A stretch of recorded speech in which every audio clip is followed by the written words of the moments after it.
How recent history may have given police pause over banning pro-Palestine march in London, protest, The Guardian.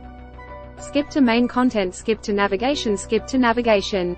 US edition, UK edition, Australia edition, International edition, Europe edition, World, Europe, US, Americas, Asia, Australia, Middle East, Africa, Inequality, Global Development. How recent history may have given police pause over banning pro-Palestine march in London.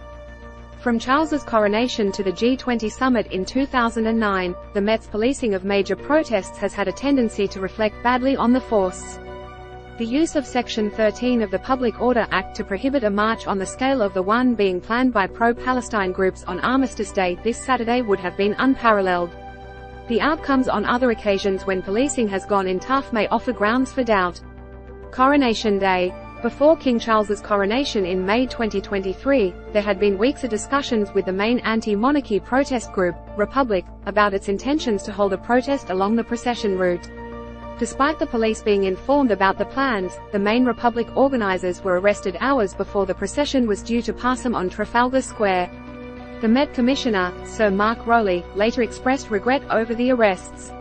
64 arrests were made during one of the largest policing and security operations. The Met had delivered 52 for protest-related offences and 12 for other offences. The Crown Prosecution Service informed the Met in October 2023 that 21 people who had been referred to them after an arrest would face no further action. Vigil for Sarah Everard. In March 2021, the group Reclaim These Streets proposed a socially distanced vigil for Sarah Everard, who had been raped and murdered by a serving Met officer, Wayne Couzens, in Clapham, South London. The event was cancelled when the organisers were threatened with fines, but hundreds of people attended an unofficial vigil led by the direct action group Sisters Uncut. Officers tried to disperse protesters, leading to clashes. In March 2022, a High Court judge ruled the Met had breached the rights of the organisers from the start by failing to respect their right to protest. Lord Justice Warby said, "None of the force's decisions was in accordance with the law. The evidence showed that the force failed to perform its legal duty to consider whether the claimants might have a reasonable excuse for holding the gathering, or to conduct the fact-specific proportionality assessment required in order to perform that duty." Tuition fees. About 50,000 people protested in London in 2010 about the rise in tuition fees and the cuts to post-16 education. The scale of the protest took the police by surprise. Protesters who broke off from the main route of the march occupied the lobby of a building at Millbank, in central London, where police wielding batons clashed with a crowd throwing placards, sticks, eggs and bottles.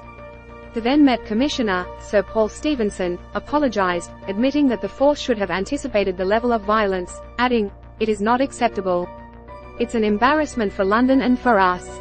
G20 protests. A protest by 4,000 people in London's financial centre at the time of the G20 summit in 2009 had been largely peaceful, but skirmishes broke out as police tried to keep thousands of people in containment pens around the Bank of England on Threadneedle Street. A tragic outcome was the death of the newspaper seller Ian Tomlinson, 47, who was struck and pushed by PC Simon Harwood, a riot officer with the Met's elite Territorial Support Group unit.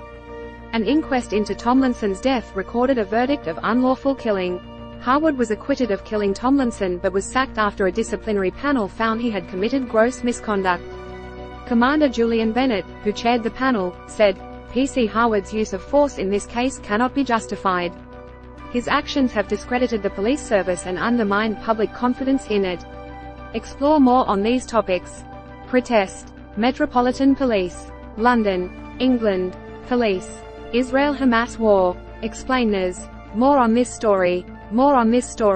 Sunak vows to hold Met chief accountable over Armistice Day march 22 meters ago. Met Police chief defies calls to ban pro-Palestine Armistice Day march in London 15 ago. Suella Braverman faces legal action after forcing through anti-protest powers the 14th of June 2023. UK anti-boycott bill is attack on freedom of expression, say civil society groups the 12th of May 2023. It massively backfired, republicanism in spotlight after arrests the 9th of May 2023. Lords can stop police getting pre-emptive protest ban rights, Green Peer says the 27th of January 2023. UK risks being listed as a human rights abuser, NGO warns the 12th of January, 2023. Police in England and Wales to get new powers to shut down protests before disruption begins the 15th of January, 2023. Rishi Sunak plans to crack down on "go slow" protests used by Just Stop Oil the 9th of January, 2023. Hertfordshire police admit unlawfully arresting journalist at Just Stop Oil protest the 21st of December, 2022. Most viewed, world, Europe, US, Americas, Asia, Australia, Middle East, Africa, inequality, global development, news, opinion, sport, culture, lifestyle. Sign up for our email. About us, help, complaints and corrections, secure drop, work for us, privacy policy, cookie policy, terms and conditions. Contact us. All topics, all writers, digital newspaper archive, Facebook, YouTube, Instagram, LinkedIn, Twitter, newsletters. Advertise with us. Guardian Labs. Search jobs.